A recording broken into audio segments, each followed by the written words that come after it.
Sa Good Vibes, watercolor painting ang nanginhiling sang isa ka artist kag cancer survivor was nga adlaw natanlana ang iyang virtual exhibit.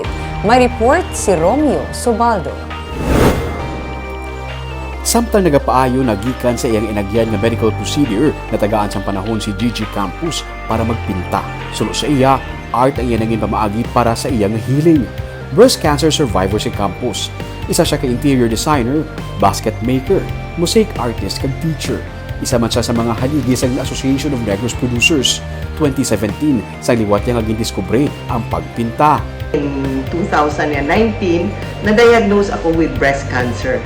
And so, kadamo pala sa naagyan ko, nakaagi ko chemotherapy, tapos inang surgery, and then radiation.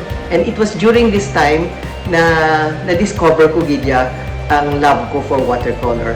And it was like art became my healer. Watercolor ang iyang medium nga isa man sa pinakabudlay nga medium. Inspirasyon niya ang Mexican artist nga si Frida Kahlo kay nakita niya nga pareho sila sang inagyan. Si Frida Kahlo, sang 18 years old siya, na-aksidente siya. Kag most of her life, hindi gid siya ka lakat na do normal. Kinanglan ara siya mostly sa bed. And dito siya nag-start sang painting niya while she was bedridden. And damo gid siya sang challenges in life. Dugang pa niya, hindi dapat mag-surrender sa mga panahon sa pagpanghangkat. Kay diri mo pagani madiskubre ang imo nga kaugalingon. Kag sa siniman nga panahon, imo maapresyar ang mga simple nga bagay sa imo nga palibot.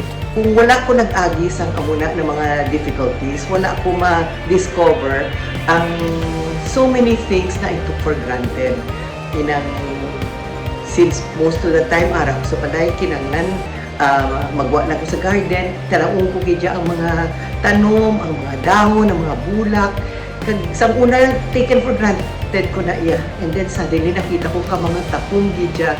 And it really made me realize the beauty sang creation ni Lord.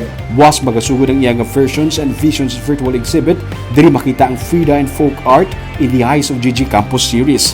Porsyon siyang income diri magakadto sa kalipay ni Grenze Foundation Incorporated, isa ka non-profit foundation para sa mga disadvantaged children.